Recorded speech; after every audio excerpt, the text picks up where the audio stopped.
शासन ने बताया था कि हर मृत्युमुखी पड़ने वाले आदमी को 50 लाख रुपए का बीमा दिया जाएगा, लेकिन आज तक किसी भी मृत्युमुखी पड़े हुए आदमी को या उनके परिजनों को 1 रुपया भी मुआवजा नहीं दिया गया है। हमारे सब मंत्री आर्यन खान के पीछे दौड़े हुए हैं। वो तो बड़ा पैसे वाला आदमी है, वो तो कहाँ भी जाके कर सकता है, वो खुद जाके उसकी लड़ाई कर सकता है। और अभी हमारा ये स्ट्राइक चल रहा है तो एक ही मंत्री उसके ऊपर बोलने के लिए तैयार नहीं।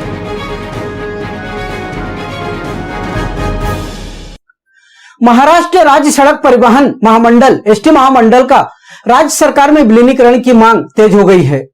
वहीं एसटी महामंडल के विलीनीकरण करने समेत कई मांगों को लेकर एसटी के कर्मचारियों ने पालघर समेत पूरे राज्य में राज्यव्यापी आंदोलन किया।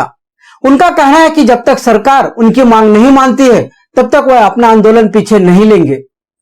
वहीं इस आंदोलन के दौरान नाराज एसटी महामंडल के कर्मी महाराष्ट्र के मंत्रियों पर जमकर बरसे।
मैं समिधा संदेश पाटिल, वाहक पालघर आगर पालघर विभाग। मैं अभी इस स्ट्राइक में यही बोलना चाहती हूँ कि हमने ये स्ट्राइक इसलिए किया है क्योंकि हमारा एसटी महामंडल शासन में विलीन करने के लिए हमने ये स्ट्राइक किया है। हमारे एसटी बांधवों ने कोरोना के स्थिति में बाउंड्री तक राजस्थान, तेलंगाना, कोटा, यहाँ से हर जगह पे जाके पूरे मजदूर को उनके घर तक पहुंचाने का काम हमारे एसटी बांधवों ने किया है। अपनी जान की परवाह न करके, हमारे परिवार की परवाह न करके, जान पे कुर्बान होके सबने एसटी को राज्य को सेवा दी थी। और अभी हमारा ये स्ट्राइक चल रहा है तो एक ही मंत्री उसके ऊपर बोलने के लिए तैयार नहीं है। कोई भी मंत्री ऐसा नहीं है कि जाके परिषद लेता हूँ, पत्रकार परिषद लेता हूँ, क्या उनका क्या प्रॉब्लम है वो पूछता हूँ, लेकिन कोई भी मंत्री आके हमें ये पूछ नहीं रहे कि तुम क्यों ऐसा कर रहे हैं, क्यों संघर्ष कर रहे हैं, इतने 35 लोगों ने क्यों आत्महत्या किया, उनके छोटे छोटे बच्चे हैं, उनके ऊपर क्या गुजर रही है अभी, वो तो बोलना ही चाहिए, वो तो देखना ही चाहिए। हमारे सब मंत्री आर्यन खान के पीछे दौड़े हुए हैं। वो तो बड़ा पैसे वाला आदमी है, वो तो कहाँ भी जाके कर सकता है, वो खुद जाके उसकी लड़ाई कर सकता है। लेकिन हमारे एसटी बांधव 10,000 में नौकरी करते हैं, उनके पास आगे जाने के लिए पैसा नहीं है, बच्चों को पढ़ाने के लिए पैसा नहीं है, तो वो क्या करेंगे। तो शाहरुख खान जैसा इतना बड़ा सेलिब्रिटी है, उसके पीछे क्यों लगे हैं। आज 12 दिन से हमारा आदमी संघर्ष कर रहा है, तो क्यों नहीं हमारे परिवहन मंत्री क्यों नहीं ध्यान देते हैं। उनको ये नहीं समझता नहीं है क्या कि इतने 35 लोगों ने क्यों आत्महत्या की। उधर उत्तर प्रदेश में 4 शेतकरी, उनके लिए हमारा महाराष्ट्र बंद था, और अब हमारे महाराष्ट्र में हमारे भूमिपुत्र ने 35 लोगों ने आत्महत्या की, तो उनके लिए क्यों नहीं बंद करते हैं हम लोग। आर्यन खान जब जेल में था तब सुप्रिया सुले पत्रकार परिषद लेके ये बोल रही है कि आर्यन खान जेल में है इतने दिन से, तो एक आई होके मेरे को बहुत दुख हो रहा है, तो हमारे इतने बांधव आत्महत्या कर रहे हैं, तो सुप्रिया सुले जी को कोई दुख नहीं होता है। अभी क्यों पत्रकार परिषद लेती नहीं है, अभी क्यों बोलती नहीं है कि इतने मेरे लोगों ने आत्महत्या की, तो उनके लिए क्यों नहीं बोलती है। अभी उनको दुख नहीं होता है क्या। वो सेलिब्रिटी का लड़का है, इसके लिए उसके लिए दुख होता है, क्यों होता है उसके लिए दुख। उनसे कुछ मिलता है क्या उन लोगों को। हम तो इतने लड़ रहे हैं, सब सेवा दे रहे हैं, तो हमारे लिए कुछ भी नहीं करते। शरद पवार जी ने बोला था कि हम तुम्हारे लिए सब करेंगे। वचननामा में उसने बोल दिया था कि हम तुम्हारा शासन में विलीनीकरण करेंगे, तो अभी वो क्यों चुप बैठे हैं। वो क्या भूल गए क्या। अभी उन्होंने बोलना चाहिए ना। वो बोलते नहीं है, परब जी बोलते नहीं है। हम क्या ऐसे ही मरेंगे क्या रोड पे हमारे बच्चे लेके? आज हम सेवा देते इसलिए हमारे महाराष्ट्र की हर महिला सुरक्षित है, हर लड़की सुरक्षित है और हर प्रौढ़ ज्येष्ठ नागरिक वो सुरक्षित है। हर हैंडीकैप लोगों को हम सेवा देते, उनको हाथ पकड़ के बस में चढ़ाते, वो सुरक्षित है। तो फिर भी हमारे ऊपर क्यों नहीं सरकार ध्यान देते?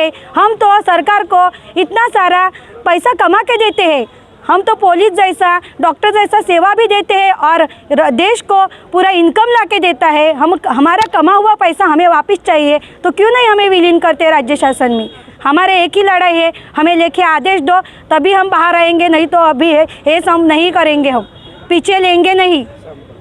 ये सब ऐसा ही चालू रहेगा, हम सब ऐसे ही हमारे बच्चों लेकर ऐसे ही बैठेंगे इधर। इतनी साहब को बोलती हूँ कि आज के आज हमें निर्णय चाहिए और वो भी लेके आदेश में चाहिए। जय हिंद, जय महाराष्ट्र। मेरा नाम रिदवान गुलाम शेख, मैं पालघर डिपो के अंदर वाहतुक नियंत्रक पद पे कार्यरत हूँ। ये जो आज हमारा संप चला है वो इसीलिए चला है कि हमारा वेतन तनख्वाह जो है वो बहुत कम है, मिनिमम वेजेस से भी कम है। महाराष्ट्र शासन में जो भी कर्मचारी कार्यरत है उनसे हमारा वेतन जो है आधा है। आज इसी वजह से महाराष्ट्र के अंदर 42 लोगों ने आत्महत्या की है। ये सब हमारे परिवार के लोग हैं।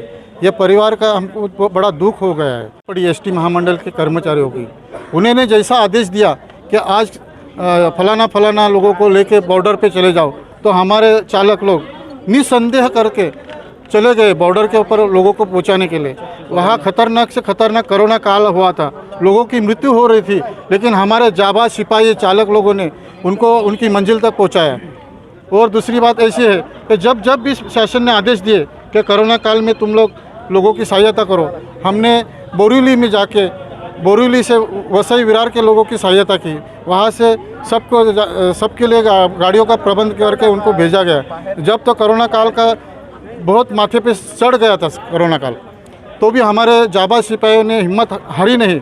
हमारे करीबन 300-350 लोग कोरोना काल में मृत्युमुखी पड़े हैं, उनको अभी तक पैसा नहीं दिया शासन ने। कोरोना काल में शासन ने बताया था कि हर मृत्युमुखी पड़ने वाले आदमी को 50 लाख रुपए का बीमा दिया जाएगा, लेकिन आज तक किसी भी मृत्युमुखी पड़े हुए आदमी को या उनके परिजनों को 1 रुपया भी मुआवजा नहीं दिया गया है।